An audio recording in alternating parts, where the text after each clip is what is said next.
Well, first two worsts figure out which is worst. And then the other two worsts figure out which is worst. And then the top two worsts fight it out until eventually you get the WORSTEST Worstest. All right, and welcome to Worstest, where four people get together and they find the worst possible example of whatever subject it is that they are talking about in that particular episode. And in like the days of the gladiators, or spelling bees, or hot dish bake sales out in the Midwest, two will go against each other, and then the other two shall go against each other. The winners of both will then go in a brilliant, brain-sweating way, and only then will we decide who shall win and what is the worst. Who will be the worst? Who will be, or what is the absolute Do worst. your worst. We are all wonderful, and we have great value. So, of course, whatever we choose, however well we do. That's not what my mother told me. So We here we must go. be related, Pete. Maybe we're all in the same orphanage. So tonight's, or today's, or this episode's, whenever you're listening, this episode is planets. We shall figure out what is the worst planet. None of these are opinions. This is all fact, stories brought in by experts. We are just compiling stuff up to make our argument the strongest. We wouldn't make anything up. Not at all. This is- Much. So, before we begin, here are the four experts of such that we are dealing with today. It is I, John. Pete. Scott. And Tim. Here we go. Tonight, like I said, or today's episode is planets. Which is the worst planet? To begin with, I would like to read the definition of a planet. The definition of a planet. This comes from NASA's website. The word goes back to the ancient Greek word planet, and it means wanderer. Yes. A more modern definition can be found in the Merriam-Webster Dictionary, which defines a planet as any of the large bodies that revolve around the sun in the solar system. Now, in 2006, the International Astronomical Union, the IAU, a group of astronomers that names objects in our solar system, agreed on their own definition of the word planet. This new definition change caused Pluto's famous demotion to a dwarf planet. Their persnickety definition of a planet: it must orbit a star. It must be big enough to have its own gravitational force. And it must be big enough that its gravity has cleared away any other objects of a similar size near its orbit around the sun.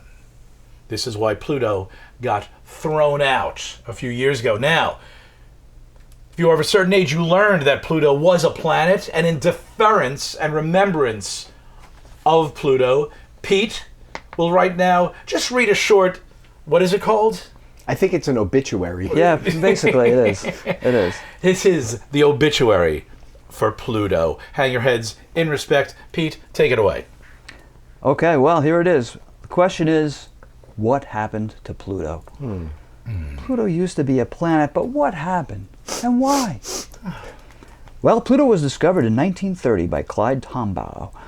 But in 2006, that's right, you heard Mr. Dorsick mention this terrible, terrible meeting of the International Astronomical Union. They decided, based on the discovery of several other objects in the Kuiper Belt, which is an area in the solar system outside of Neptune's orbit. Anyway, because of several other objects in the Kuiper Belt that are around the same size as Pluto, they decided that they needed to more firmly define the parameters of a planet, which previously had only been loosely defined. So, before this meeting, there was a more radical plan discussed that would have increased the number of planets from 9 to 12, based on the newly discovered objects, but this plan was opposed and was soon abandoned. Wah, wah, wah. I can't remember any more planets. I'm sorry. I'm with this. I was against the whole Pluto thing, but now I think I'm 100% with it.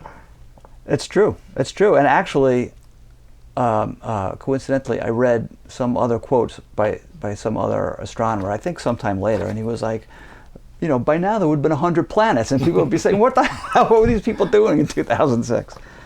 So anyway, as Mr. Dorsick mentioned, the three big requirements for being a planet is you have to orbit a star, you have to be made rounded by the gravitational orbit around the sun, and cleared away neighboring planetary objects and debris. Wah, wah. Pluto is round due to its orbit around the sun, but sadly is not large enough to have cleared its neighborhood of miscellaneous debris. That is to say, it has not become gravitationally dominant. Dominance comes into play again. Even gravitational dominance. And so that's it. So basically, Pluto let riffraff into the neighborhood. Well, it didn't kick the riffraff out, and this is what happens. that is, yeah. And you can send it anywhere, to other planets, other solar systems, who don't even want these planets. Not even planets they originally came from, but it doesn't matter. But frankly, it's just a poorly gravitationally active, rock. It's just sad, but and one more piece of my childhood, a dwarf guys. rock. What? This is for another time. But once again, would you rather have to memorize 3 more planets or get rid of one? It is a quandary that is for people with more time than we have, because we have to get to what. Scott, you were going to say? I was just going to say it's part of the life cycle. Things we love, we have to say goodbye to every so often. Scott, beautiful. Even if it's a planet. I salute you, Pluto. Pluto, a moment of silence. Long live May I have a Pluto. tissue? Long revolve. Pluto, you icy cold bastard. Next drink we shall raise a dram to the memory of Pluto.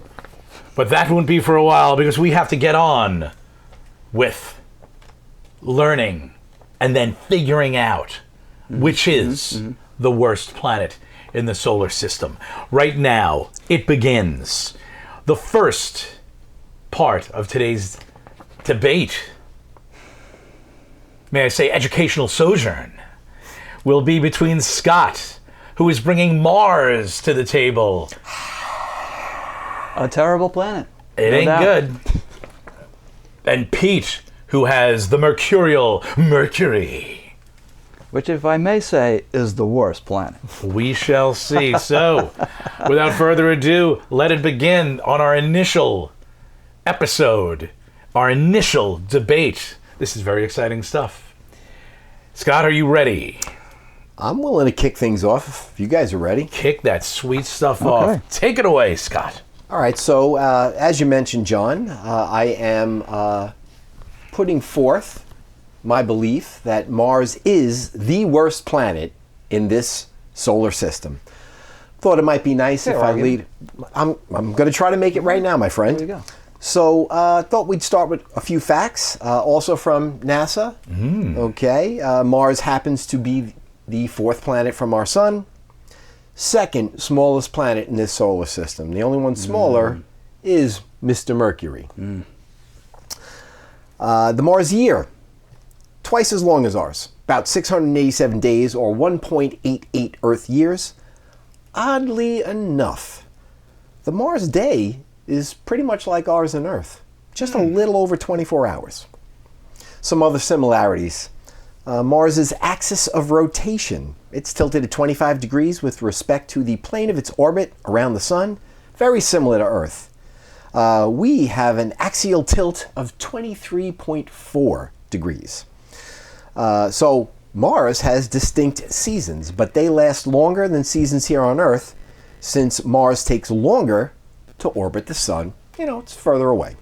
So what you're saying is your work day is just as long, but if you get 2 weeks out of the year in vacation, your year is double what this is, so you have even less time for vacation. Sons of bitches. Mars sounds terrible. Continue, please. This is kind of unique. Given the elliptical egg-shaped orbit, that Mars has around the sun, the seasons vary in length. So that's very different than the Earth. Imagine one of these orbits, now your winter is triple in length. That would not be very enjoyable to me. Mars, of course, referred to as the red planet. What makes it red? Well, there's a lot of iron minerals in the soil, so that oxidizes, it rusts, causing the soil and atmosphere to look red. Martian dust gets kicked up all the time. We're going to talk about that, giving Mars, its bright red luminescence and making it visible to the naked eye. To me, that's going to play into my So my you go to the proposition beach here. on Mars, and the sand on the beach is rusty. Is that Exactly. what you're telling me? Absolutely. Wow, that's Blowing in your face, my pretty friend. bad. Terrible. That And the doesn't- summer's only 2 weeks long, could be. but your winter is.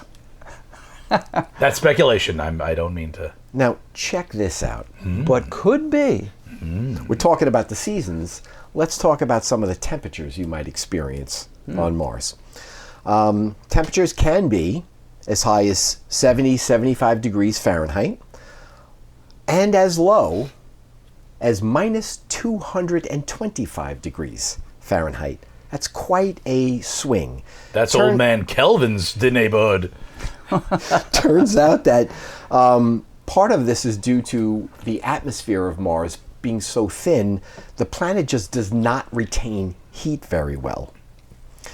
If you were to stand in the right spot on the surface of Mars, around their equator at noon, your feet would be at 75 degrees.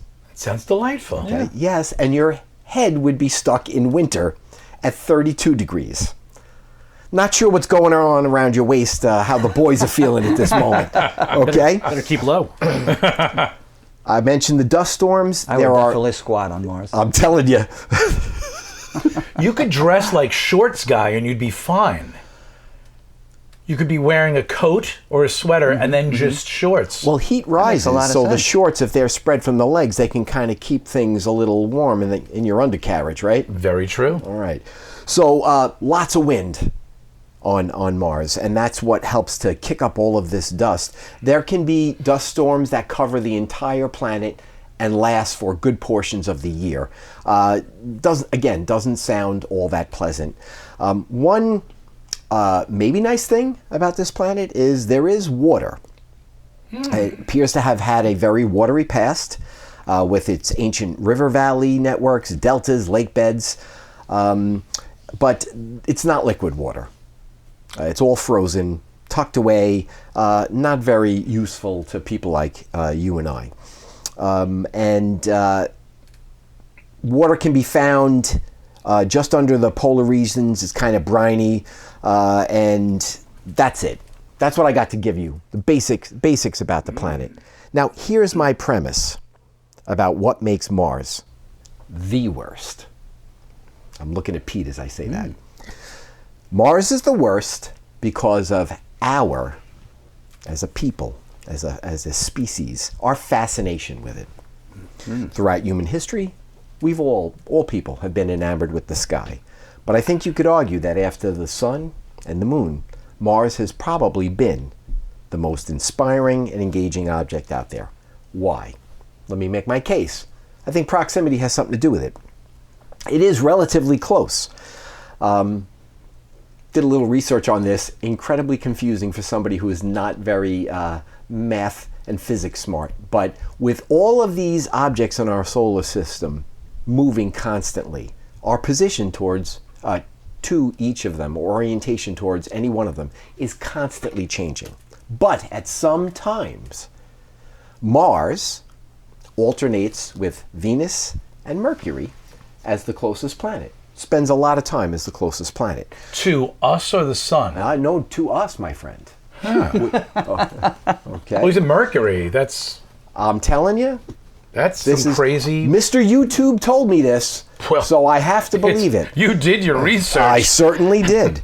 Yes, at times it is the closest planet to Sometimes planet some Earth. So people call again, it Mrs. proximate YouTube. to us. Now, over time, this may not have been the case hundreds of years ago, we have been able to determine that Mars is not super inhospitable. And boy, that has convinced some people that we can not only visit this planet, but ultimately live there permanently. Why? Why would that be important? Well, because planet Earth's already screwed, isn't it? It ain't good. No.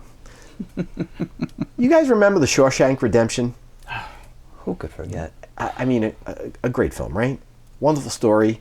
It was a wonderful story, but it's about men trapped in a prison. The two main characters, two most important characters of the film, Morgan Freeman, great actor. He portrayed a guy named Red, and he befriends Tim Robbins, the actor who was Andy Dufresne. Well, one of my favorite lines, I think one of the greatest lines in the film, takes place in a prison cafeteria. Red's talking to Andy, and the topic of hope comes up. And Red says, hope. Let me tell you something about hope. Hope is a dangerous thing. Hope can drive a man insane. And that brings me to SpaceX. You guys ever been to the SpaceX website? I have not. No. Well, you should give it a peekaloo. There's an entire section on this website devoted to the plans for colonizing Mars. It's titled Mars and Beyond, The Road to Making Humanity Multiplanetary. Planetary, sorry about that. Planetary sounded right. Okay. It sounds well, there's more- an A at the end, so It really sounds more medical and invasive. you scroll down the page. You come to a city on Mars, and they talk Ooh. about a self-sufficient city on this planet, which will only need 1 million people and millions of cargo delivered before we can develop that. Sounds simple. Why Mars? Why not? It's close. Only takes 6 months to get there. 6 months of space flight, okay? They promoted the fact that gravity, much less on Mars. Only 38%. Gravity's a pain in the ass. Everybody knows Absolutely. That's why my butt sags so much, Pete. Okay? It weighs us down. But at only 38% Earth's gravity, we're like superheroes. In fact, they promote the fact that, you know, the human beings, the workforce, so to be, they can pick up heavy objects and just bound all around the planet. Ooh, that sounds fun. We can grow, it's believed that we can grow plants on Mars. It doesn't have as similar an atmosphere as Earth. You know, if you like, unless you like breathing in lots of CO2, nitrogen, argon, there's some trace minerals in there, but they In can... 10th grade, I did a lot of huffing. Was it of argon? Ooh, sweet argon. I lived in a lower income area. I couldn't afford sweet argon. All those trace elements were beyond your wallet, right? Oh, please. I would look at, what do you got there? I got neon. Ooh. Now, I don't know anything about how you compress an atmosphere, but apparently that's what would be needed to grow these plants. But there you go. The noblest of gases. They talk quite a bit, not in very technical terms, but just about all these starships that they're building. And so these ex-space age ocean liners await us all. And they're putting together that fleet right now.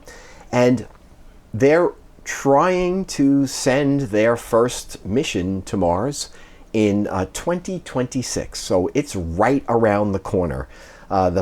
We can head out to the red planet pretty soon. So I mentioned, this planet's kind of screwed.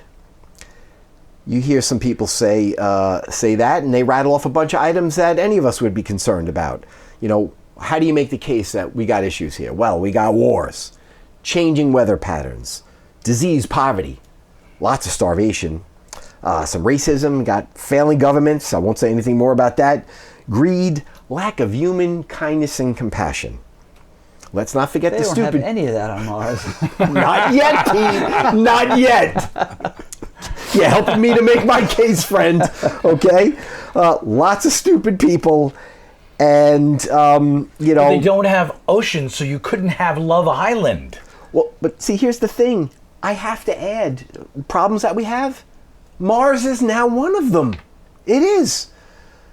Yeah, it's got its dust storms, no liquid water, and no current breathable atmosphere.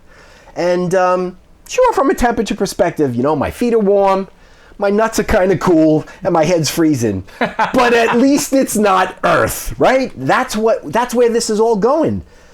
So to wrap up, all right, and I want to reference the great film, The Shawshank Redemption. During the film, Andy, he surely should not have been there, okay? That was not part of his plan. But he acclimated to life there, and he made it better. He made friends, okay? He started to get interested in passions that he had. Chess, making chess pieces, okay? Reading books. He started up a library at Shawshank. He helped to spark inmates' interest in learning, getting GEDs. He even counseled some of the guards on how to cheat on their taxes. That's a thumbs up right there. That's right. He made life better at the prison. But what did Andy eventually do? He skedaddled off. Through 1 mile of the foulest pipe that you've ever seen or smelled. He ultimately That's going to be a long pipe from Mars. I'm telling you. So, I mean, in very blunt terms, he ultimately leaves Shawshank because he had hope. I'm getting out of here. There's something better on the other side. Hope for a better place in life. To anybody out there listening, okay? I'm pleading with you. I know this place might feel like a prison from time to time, but there's still reason to hope here. Do not be like SpaceX Andy. Don't leave Earth. Don't give up on her. There's still a chance we can make it work. And that is why, what ultimately, people are looking outside instead of looking inside to make things better. That's why it's the worst planet. I rest my case. All right. It's like a big ball of Ozempic in the sky. That's right. Things are going to be better and you're going to be a third of the weight. People will like me better on Mars. Beep boop. And the beep boops are going to take over. There's no anxiety on Mars. It's perfect. Well, all right. Bravo. Thank you all. Touching our heartstrings is Scott's modus operandi. Well, excellent. Pete, how do you counter? I'll do my best here. But Scott obviously has a very strong argument with a bad planet. And I won't counter that Mars is not a bad planet. You couldn't. It's a bad one. But I have a little planet here I'd like to call Mercury. This planet, let me tell you a few stories about Mercury. First of all, it's the smallest planet. Come on. Which I guess probably doesn't include Pluto, right? Not a planet anymore. Size queen. And so here we go. Mercury is the solar system's punching bag. Its surface resembles that of Earth's moon, having been scarred with many impact craters resulting from collisions with meteoroids and comets. It has the least circular, most eccentric orbit of any planet. God knows what that does to the seasons. But let's face it, winter is nothing to rave about on Mercury. Be it summer or winter, you're not going to like it. It has the greatest temperature variation in the solar system between day and night. Oof. Day temperatures can reach 800 degrees Fahrenheit. Don't let anybody else tell you about some other planet that has the hottest temperatures. What kind of SPF do you need for that? That's right. That's right. You need your Mercury SPF 10,000. 800 degrees Fahrenheit, that's right. Sounds like Phoenix. Because there is very, very little atmosphere, which we'll discuss momentarily, night temperatures can go as low as minus 290 degrees Fahrenheit. Ooh. 290. That's cold. I think, once again, that's now I was going to say Kevlar. That's Kelvin. So you're instantaneously roasted, and then once day becomes night, you're flash frozen. Yeah. Okay. Yeah, it's a little back and forth. That way. I would say. But you have the right, you have the right constitution. No big deal, right? Yeah, of course. Well, we'll have to get into that, what that would be. Mercury's rotational axis has almost no angular tilt, 2 degrees. So it may have water ice at its north and south poles inside deep craters, but only in regions of permanent shadow.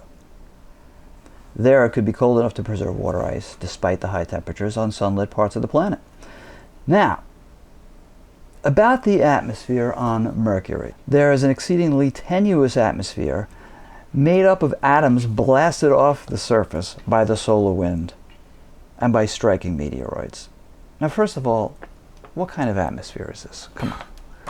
I mean, the sun's blasting away at this planet. You got your Venus, you got your Mars, everything else is freezing cold. Mercury is getting hammered constantly by the sun. And you'd think the sun would be tired of it by now, but no. It just keeps beating up on Mercury. It's the punching bag, what can I say? So anyway, this pathetic atmosphere is so thinly distributed that its particles almost never touch each other. The thin atmosphere is a far better vacuum than can easily be produced in a laboratory on Earth. That's crazy. That's pretty crazy. It's pretty crazy. That's why it's a planet, because it has sucked up all the debris around it in its vacuum. If Pluto had the same vacuum thing, it would still be a planet. That's right. And I did not get into the of course, the canister, which is in the center of the planet that holds all the planetary debris. So it doesn't even have like a Dyson sort of centrifugal wind. It doesn't. It assembly stores in it the all middle in of it. there, and that's a whole other story, but one that we'll make up.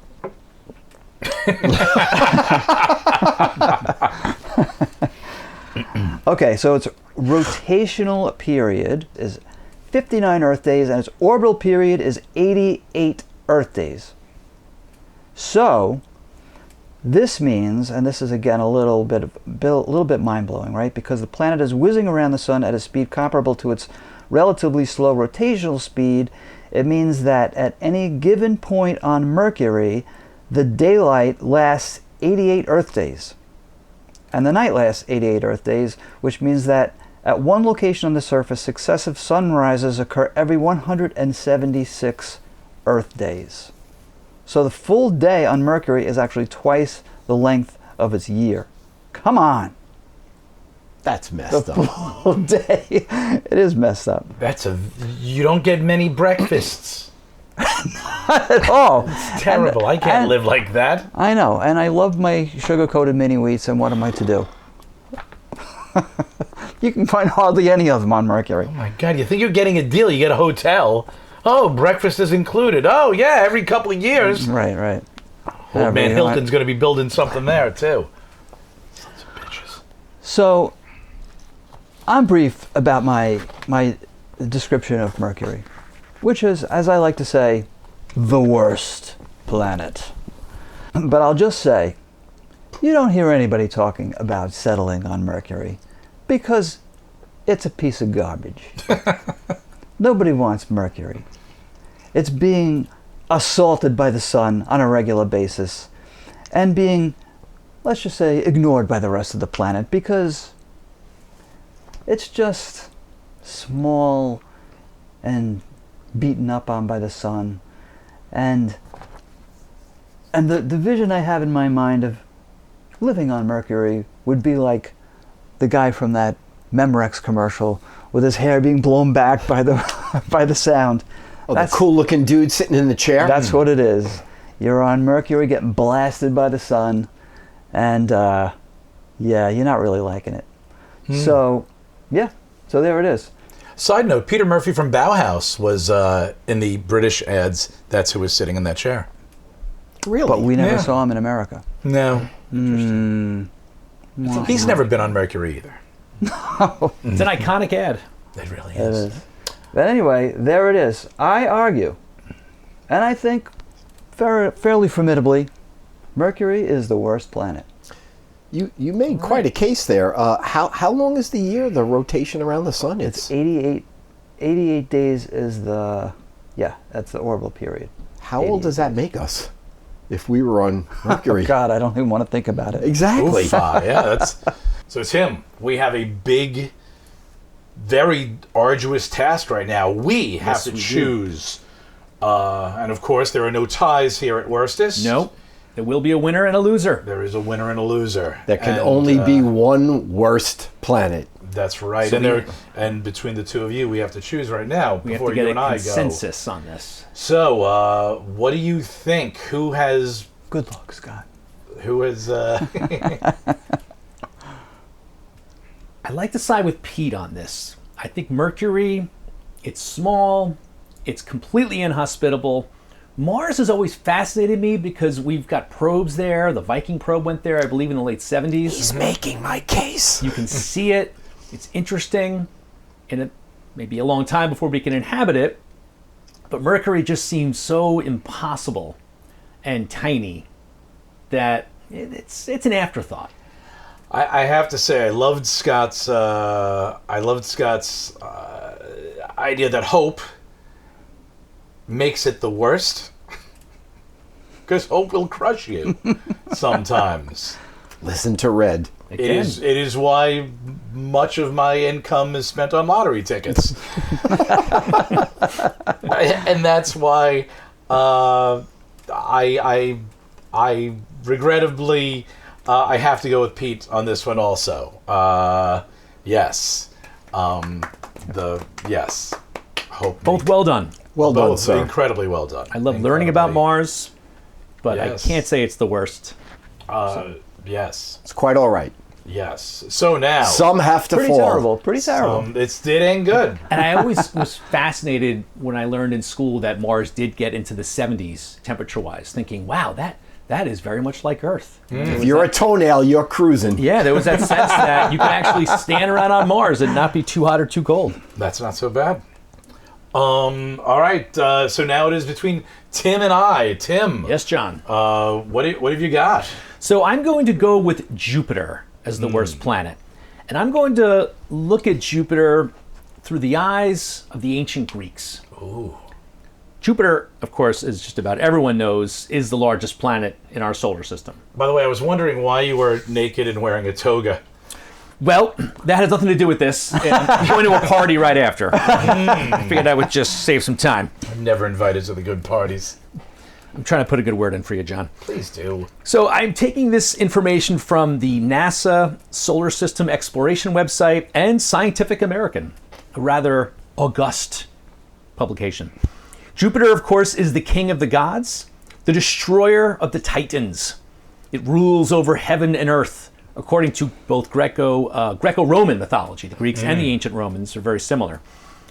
Jupiter is not only the largest planet in our solar system, it is twice as massive as any other planet in our solar system.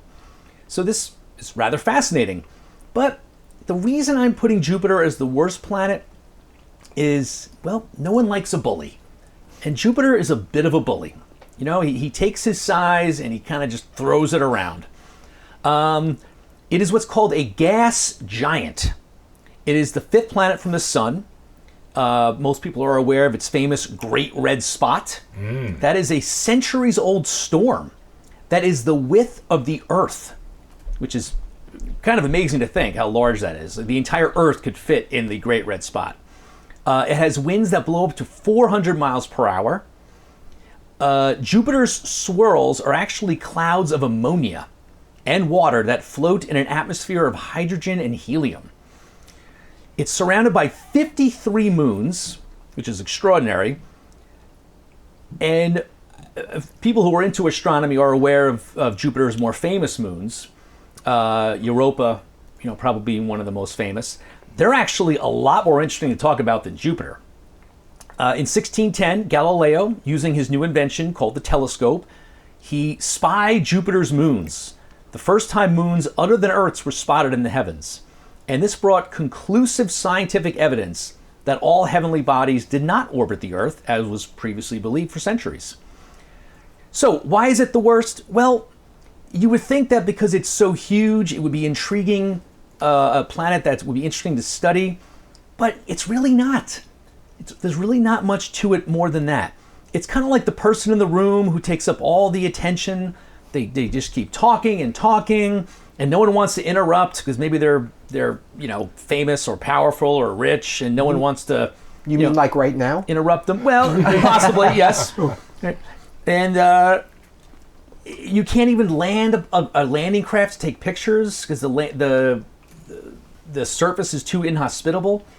Apparently, let's see, it's the atmosphere. Jupiter's atmosphere is so extreme with pressure and temperature that it would crush any vehicle that would try and get through it. So, you try and make it interesting, and well, you just can't even get there. So it also has the largest ocean in the solar system, but it's composed mostly of hydrogen. So nothing really interesting there. Stupid hydrogen ocean. Except a hydrogen ocean. You said ammonia is all throughout the atmosphere? Yeah, the atmosphere, you see the swirls in the pictures we get of it, that's ammonia and water just kind of swirling around. It's like a World War I battlefield. It's just like mustard gas all over the place. Yeah, it's one giant I was going to say it must be very clean with a lot of ammonia. Probably is. That's the upside. The solar system's cleanest planet. Yeah. It's like a giant lava lamp. Yes, exactly. I'd have the perfect response. If my wife asked me to clean, mop the floor, the ammonia will do it. That's, well, yes. Yeah. I breathed on it. Get a fan. So here's where my bully thesis comes into play. There were two California scientists, one from Caltech and one from UC Santa Cruz.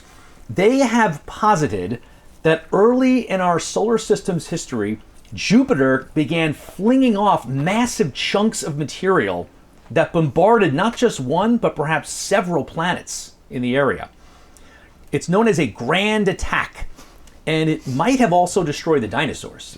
These were the asteroids that were being flung into the Sounds solar like an system. engineering issue. Something screwed up with the makeup of that planet there. So, to this day, it's still flinging asteroids into the solar system in what can only be seen as a sadistic attempt to kill again. Right? Who will stop this monster? Finally, I'll also refer to my earlier point that Jupiter's moons are far more interesting to study than Jupiter itself. The four main moons that our astronomers love to study are called the Galilean satellites, named after, of course, Galileo. They are, according to astronomers, quote, some of the most fascinating destinations in our solar system. Europa has a liquid water ocean just beneath its icy surface, which could support life. Io, I think I'm pronouncing that correctly, is the most volcanically active body in the solar system. Ganymede is the largest moon in the solar system and is even bigger than Mercury. And Callisto's small craters indicate surface activity. 4 of those moons are all named, by the way, after figures from Greek mythology. And what's interesting, because the Greeks, they knew things even way back then. They knew that Jupiter, being the boss, was a bit of a bully and someone to be feared. Ganymede was apparently a handsome Trojan prince that Zeus abducted because he was so handsome. Io was a lover of Zeus that once his wife Hera found out, he turned her into a cow to hide her. As one does. Well, you can do what you got to do. Callisto was a nymph that was also seduced by Zeus. He transformed her into a bear. And Europa, I believe, Europa was not. I think Europa was one of the fathers or grandfathers of the gods. That's a different one. But those 3 were all basically held captive in some way by Zeus. Now, if we travel to Jupiter, are you saying that we could start transforming things? Because that might make it What I'm saying is that you can't go to Jupiter at all. Like, nothing's getting through there, at least not for a very long time.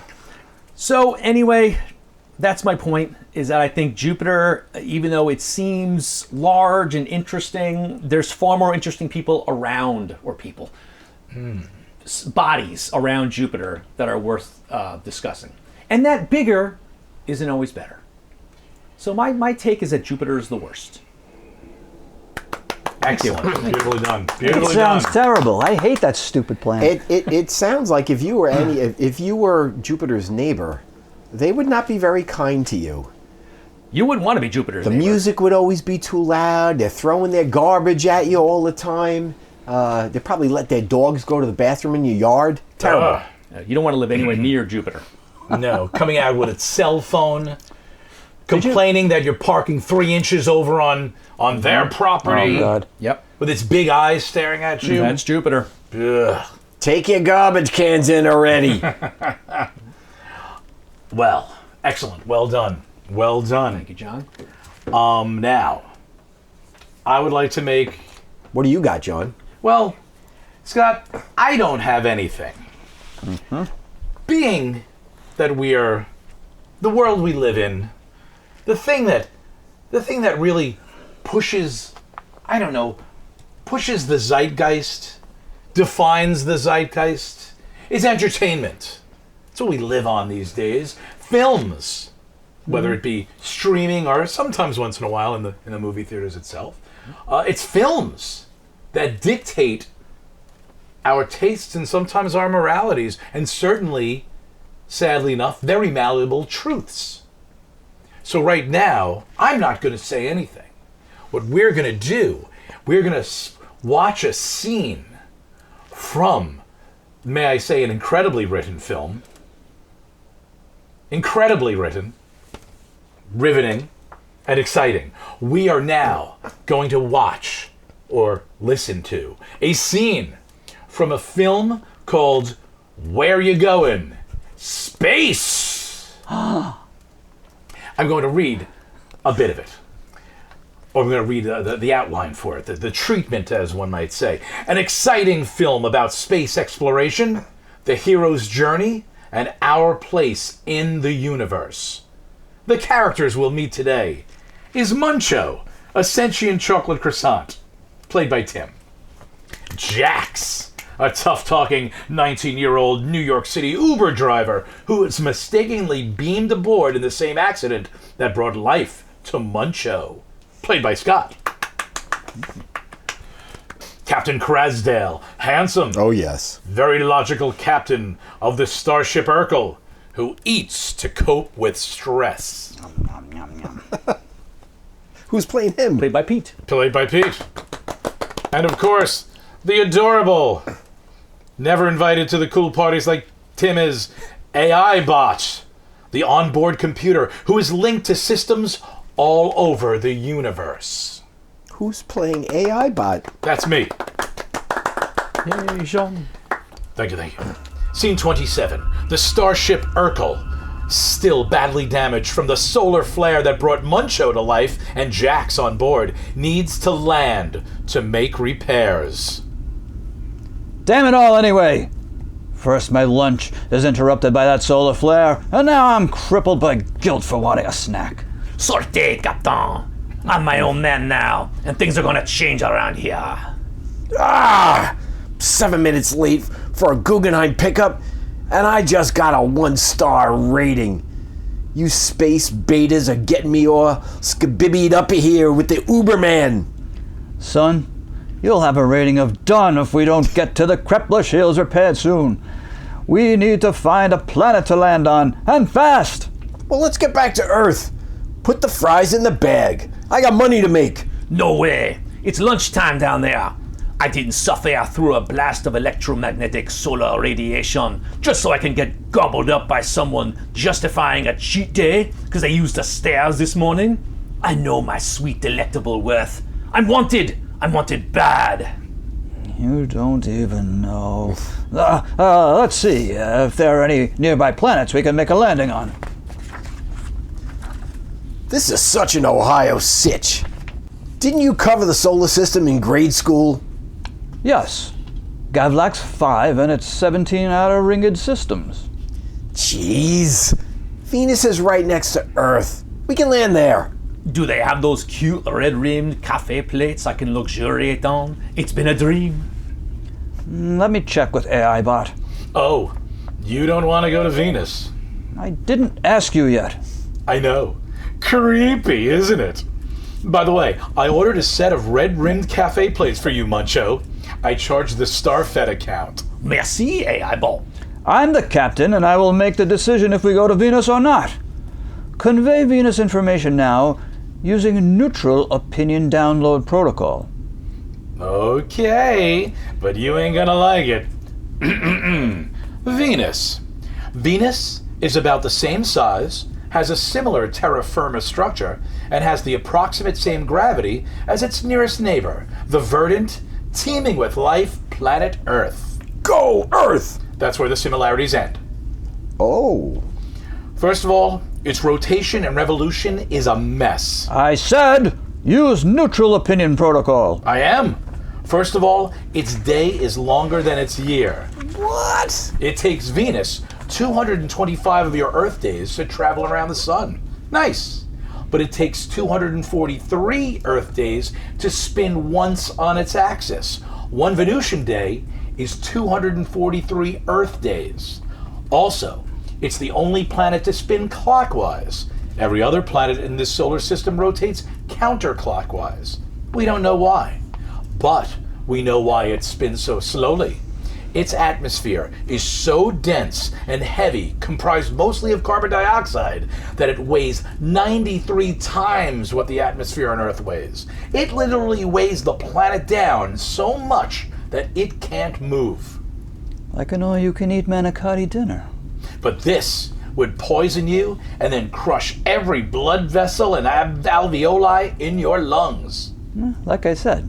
It's so heavy, in fact, that the carbon dioxide at the surface is a foggy liquid layer of CO2. What do I care? I have no lungs, only life. AI bot, we can live happily there.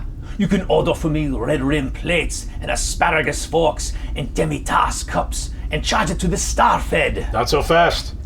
That crushing atmosphere also creates temperatures of over 850 degrees Fahrenheit.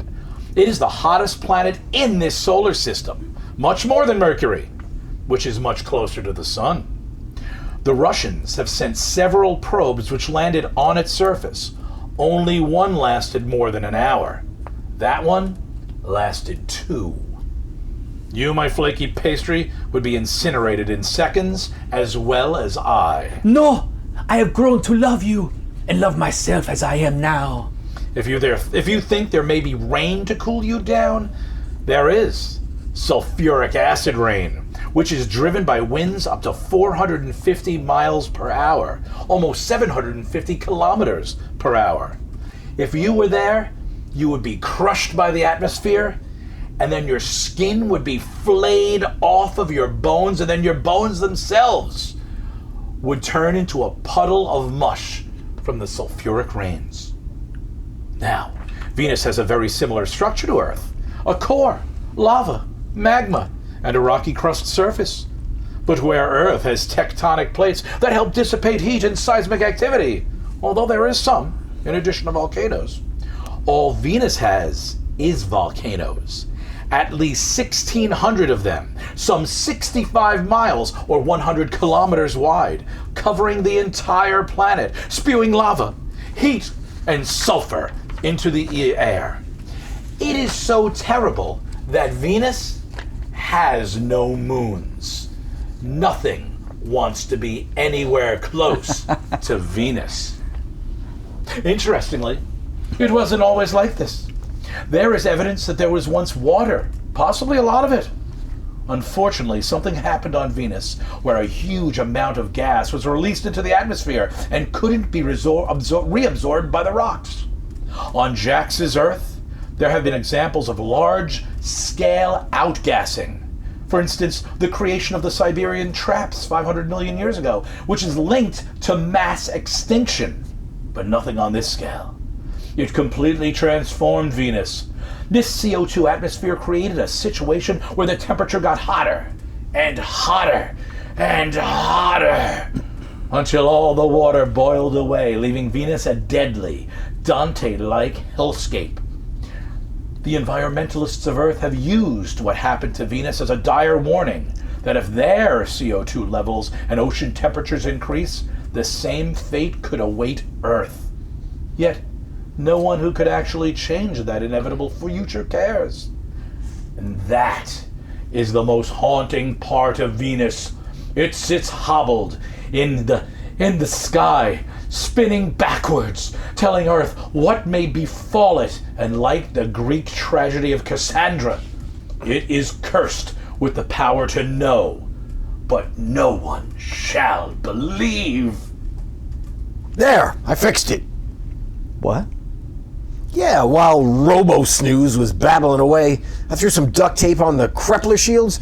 We're GTG. Well then, let's get out of here. Venus is depressing the hell out of me. I would have to say, it is truly the worst planet ever. Aside from Uberto Argus. Ugh, don't even. The end. Very good. Coming to Off-Broadway. One of the off-Broadway. What the hell are you talking about? So, Genius. Pure genius. And truthful.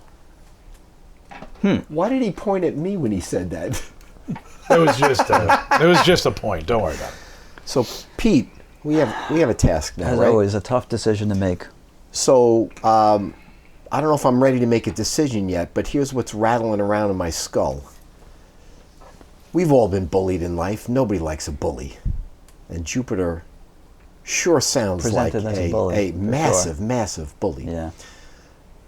And then we have Venus, a planetary Dutch oven outgassing everywhere indiscriminately, and we all hate that as well. Where do we go? What are you thinking? A Dutch oven that never ends, may I say. A perpetual Dutch oven. I know. We have to make a decision. That's tough. Very tough. They're crushing atmospheres, Right. hot temperatures, Right. going anywhere near the place. It's going to incinerate you, Then we make you got really the- uncomfortable.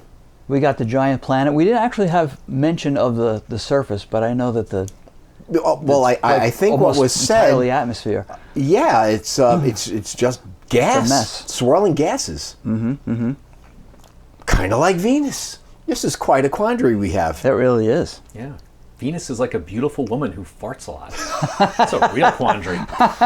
Don't help us, Case. I couldn't help it. Well, I mean, listen, don't kink shame. That's right. That's right. That's a good point. Are you leaning one way or the other? I'm drawn only. I don't know about only, but I'm drawn by the earthly history of kind of looking badly upon Venus and kind of looking as Jupiter in a better light than that. But I don't know. They're both bad planets. I would throw one thing in there.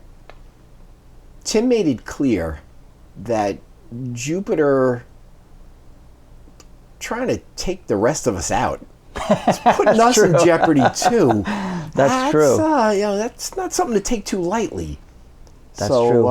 Hurling. yeah. What is it? Hurling asteroids? Did you say? Asteroids. Whatever.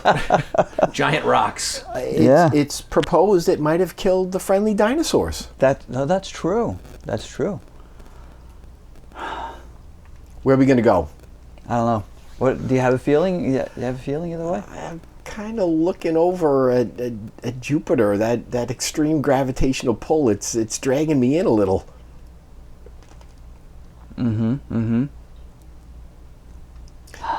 Can we ask for each planet to make one final pitch based upon what you've already shared? Well, let's look at it this way. If you're looking at two people who are bad people, let's say it's a woman who has a terrible attitude and she's selfish and mean, and then you have a serial killer. Who's worse?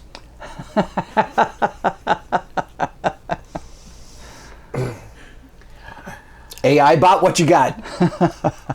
How how's this? I'm gonna fight for myself. My therapist told me I need to do this. How's this? Although Jupiter is a big blowhard, and yeah, it's like Tony Soprano, killing people, doing all these terrible things, right? Everyone's still all hanging around him. Yeah. Everyone all wants to be around Jupiter. Mm-hmm. Oh, he's terrible, he's horrible. Oh, is he? Why is 23 moons, did you say? 53. 53. Because they can't get away. 50. Well, why can't they get away? His gravitational pull. Ooh, I can't get away from him. And you know what? Maybe the moons are all talking a whole lot of horse hockey in case the feds got a wire on them. Oh, yeah, I never liked Jupiter. He's terrible. Oh, yeah, why is there 53 of you all hanging around? Oh, yeah, he's all that gassy bastard. Oh, did you see another meteor got shot out? Another asteroid's plummeted away? He's terrible. My God, he's wonderful. I can't get away. Does Venus have any moons hanging around it? No. If I think he's going over the time limit. If one of your little Russian, did I have a time limit? If it took me this time, I'll edit it.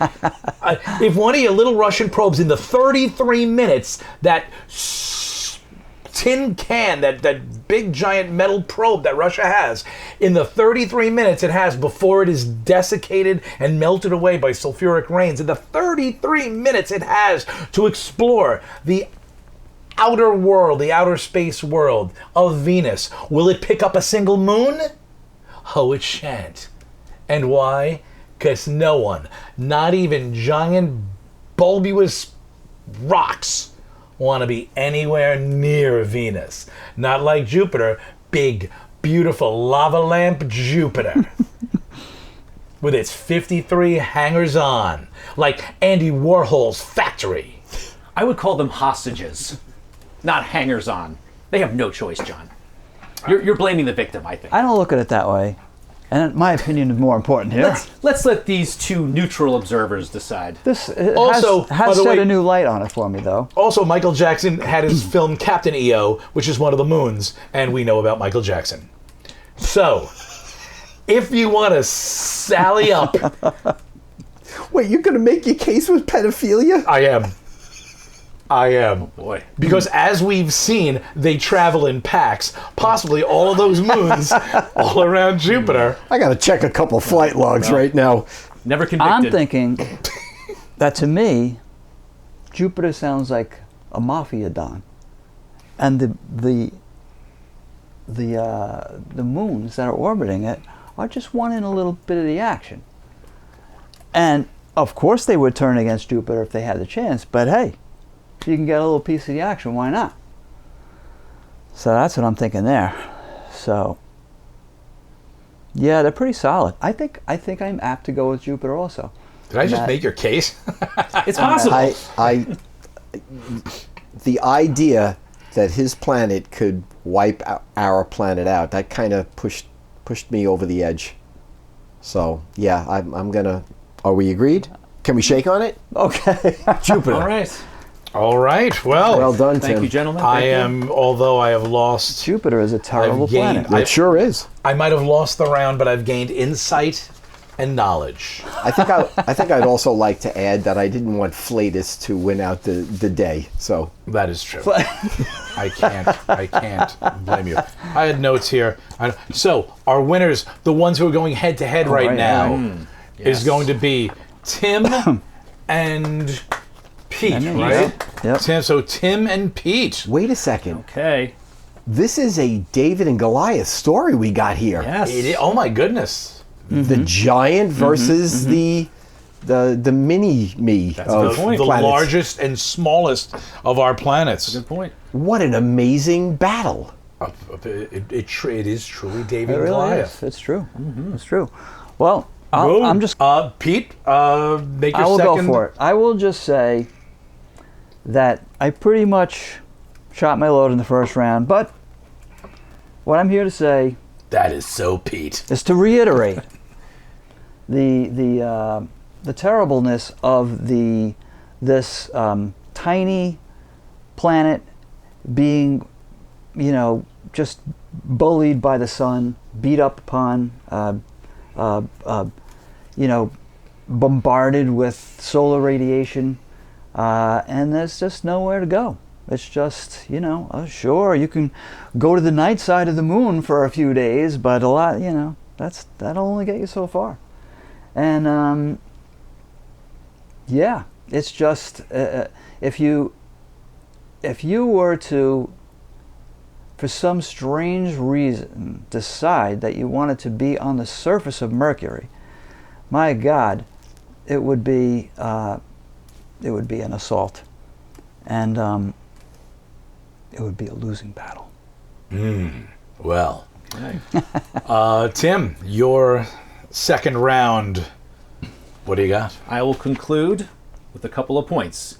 Like most bullies, Jupiter is an underachiever, low self-esteem, and is always trying to compensate for its underachieving status. How is Jupiter an underachiever? Well, it is a failed star.